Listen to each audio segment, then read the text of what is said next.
Okay, so picture this. You're at your go-to burger place, about to bite into a juicy burger. But right as you're reaching for it, you hear there's a massive ground beef recall. And it turns out your burger might have some unwanted guests, E. coli bacteria. It's the kind of food safety nightmare we're diving into today, and believe me, it gets pretty interesting. Yeah, it really shows how even the most familiar foods can have these hidden risks.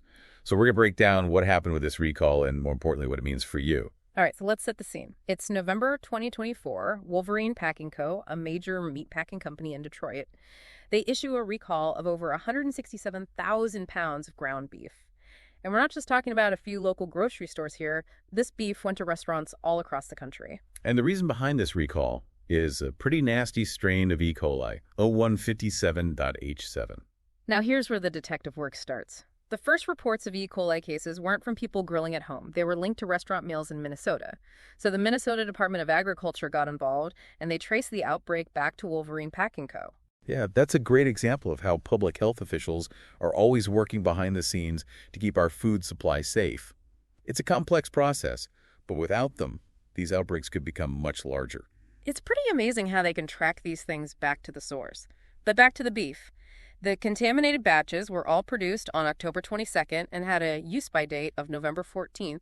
I'm guessing you're giving us these dates for a reason. Absolutely. Okay. While the contaminated beef mainly went to restaurants, there's always a chance some of it could have ended up somewhere else, like in someone's home freezer if they took home leftovers. That's a good point. I'm definitely going to double-check my fridge after this. Yeah. So we've established that E. coli contamination is a serious problem. But I think it's time for a little E. coli 101. What exactly are we dealing with, and why is it so dangerous? Well, E. coli 0157, H7 is a type of bacteria that can live in your intestines and cause some pretty unpleasant symptoms, like stomach cramps, bloody diarrhea, and dehydration. For most healthy adults, it's a few rough days, but you usually recover within a week. However, for young children, the elderly, and people with weakened immune systems, E. coli can be a lot more serious. I've heard about something called hemolytic uremic syndrome, or HUS, which can happen after an E. coli infection. What exactly is that, and why is it so concerning? HUS is a rare but life-threatening complication. Mm-hmm. Basically, E. coli releases toxins that can damage small blood vessels, especially in the kidneys. This damage can lead to kidney failure, and then you would need dialysis or even a kidney transplant. Wow, I had no idea it could be that serious. That definitely puts things into perspective. So where does Wolverine Packing Co. fit into all of this? How are they responding to this outbreak? Well, they've been cooperating with the FSIS investigation, which is a good sign. They're also doing their own internal audits to figure out how the contamination happened and how to prevent it from happening again. That seems like the standard response. But is it enough? What are other companies doing to prevent E. coli outbreaks before they happen? Are there any new approaches out there that Wolverine Packing Co. should be looking at? That's a great question. Some companies are using new technologies like blockchain to track their products from farm to table. Imagine being able to scan a package of ground beef and immediately see its entire journey, including every single step of the processing and distribution process. Wait, that's a thing? That sounds like something out of a sci-fi movie. It's becoming more and more real. Blockchain could totally change food safety by creating this transparent and tamper-proof record of every stage in the supply chain. So if Wolverine Packing Co. had been using blockchain, would they have caught this contamination sooner? It's impossible to know for sure, but it definitely could have given them more insight into their supply chain and potentially helped them find the source of the contamination faster. This is fascinating. Okay, so we've got a major recall, a dangerous strain of E. coli, and a company trying to figure out what went wrong. But this Wolverine Packing Co. recall isn't an isolated event, right? Didn't we see a bunch of other E. coli outbreaks recently? You're right. There was the Grimway Farms carrot recall and the problems with onions at McDonald's, all within a pretty short period of time. It makes you wonder if these are just isolated incidents or a sign of a bigger problem with our food system. Okay, now I'm really starting to get concerned. It sounds like there's a much bigger story here about how complex and vulnerable our food supply chain really is. We can't just ignore these outbreaks and hope they go away. We need to seriously think about how we can make our food system safer and more resilient. I completely agree. In the next part of our deep dive, we're going to zoom out and look at the bigger picture of food safety. We'll explore the challenges of making sure food is safe in a global food system and discuss what can be done to protect ourselves and our families. That's where we'll pick up next. We'll be back after a quick break to dive into the world of food safety. and see if we can find some solutions to this growing problem. Okay, so we've uncovered some pretty unsettling things about our food system. But before we all freak out and never eat again, let's talk about what we can do to protect ourselves. Because we gotta eat right. For sure. And while there are some risks, there are also practical steps you can take to really reduce your chances of getting sick from E. coli. The good news is a lot of it is just common sense and good hygiene. Okay, I'm all ears. Give me the tips. First things first, cook that ground beef all the way through. We're talking 160 degrees Fahrenheit internally. No exceptions. 160 degrees, got it. But how can I be sure it's actually reached that temperature? Just looking at it seems kind of risky, even for someone who cooks a lot like me. You're right, you can't just rely on what you see. A meat thermometer is going to be your best friend here. It takes out the guesswork and gives you peace of mind. Meat thermometer, it's like a superpower for safe cooking. What else can we do besides cooking the meat thoroughly? Preventing cross-contamination is super important. Think about it. You're preparing raw ground beef, which could have bacteria on it, and then you use that same cutting board or knife to chop veggies for a salad that you'll eat raw. That sounds like a recipe for disaster. Exactly. The bacteria from that raw meat can easily get onto other foods. So always use different cutting boards and utensils for raw meat and everything else. And of course, wash those cutting boards and utensils really well with hot soapy water after you use them. So it's all about having separate areas in the kitchen, raw meat over here, everything else over there, no mixing allowed. Precisely. And speaking of cleanliness, let's not forget about hand washing. It seems obvious, but you'd be surprised how many people forget this simple step. Hand washing, it's like the original defense against germs. But are we talking just a quick rinse or like a full 20-second scrub? We're going for the full 20-second scrub with soap and warm water. Mm-hmm. And make sure you're washing before and after you handle raw meat. It's a small thing that can make a huge difference. All right, so we've got our cooking temperatures down, we're preventing cross-contamination, and we're washing our hands like surgeons before surgery. What about storing ground beef? Any tips there? Absolutely. Always put ground beef in the fridge or freezer as soon as possible after you buy it. And when you need to thaw it, do it in the fridge, not on the counter at room temperature. No, thawing it out on a sunny windowsill. Got it. What about storage times? How long is ground beef good for in the fridge or freezer? Fresh ground beef can stay in the fridge for 1 to 2 days, and frozen ground beef can last for a few months. Huh. But always double-check that use-by date on the package just to be safe. Okay, so we've got our safety checklist. Cook to a 160, prevent cross-contamination, wash those hands, and store the ground beef properly. Seems pretty doable, right?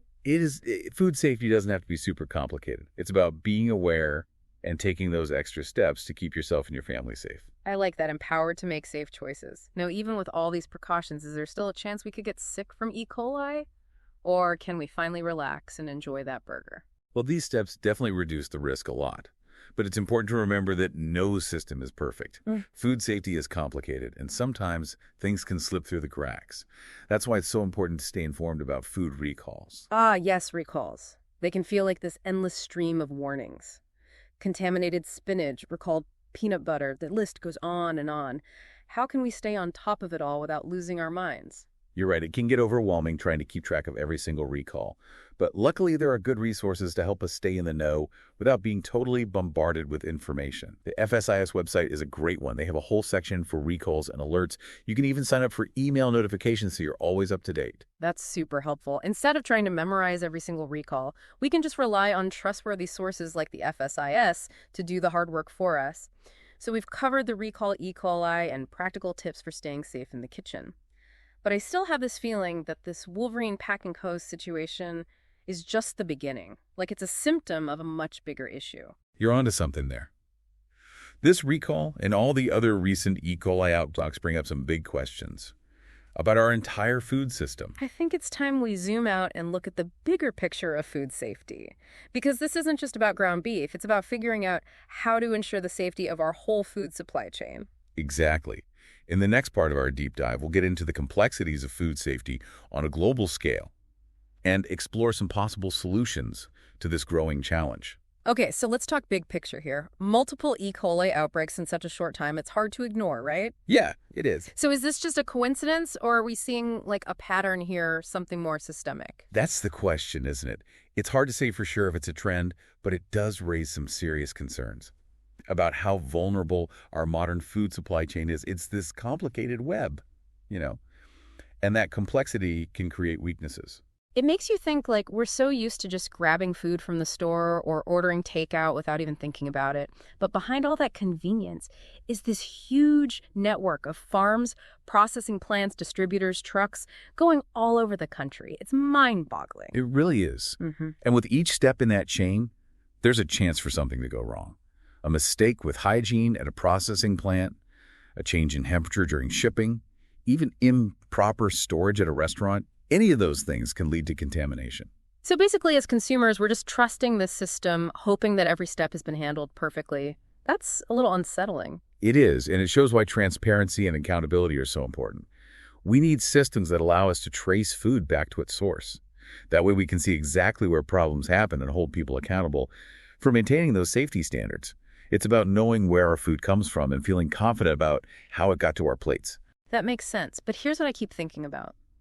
How do we balance that need for safety with keeping food affordable and convenient, which is what we're all used to? It feels like we have to choose one or the other. That's the challenge, isn't it? There's no easy answer. But I think a big part of the solution is giving consumers more information. What do you mean by that? Like, what would that look like? Imagine a system where you could scan a package of ground beef at the grocery store and instantly see its whole journey from the farm where the cow was raised to the processing plant and everything in between. Every step documented and easy to access. Wow, that's amazing. It would be like having a food detective right in your pocket. Yeah. But is something like that even possible? It's not as crazy as it sounds. We're already seeing technology like blockchain being used to track food.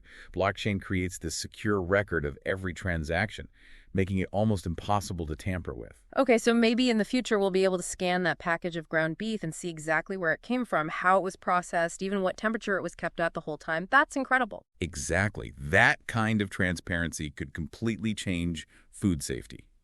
Producers and processors would be much more likely to keep the highest standards, knowing that consumers can see everything they're doing. That's a hopeful thought.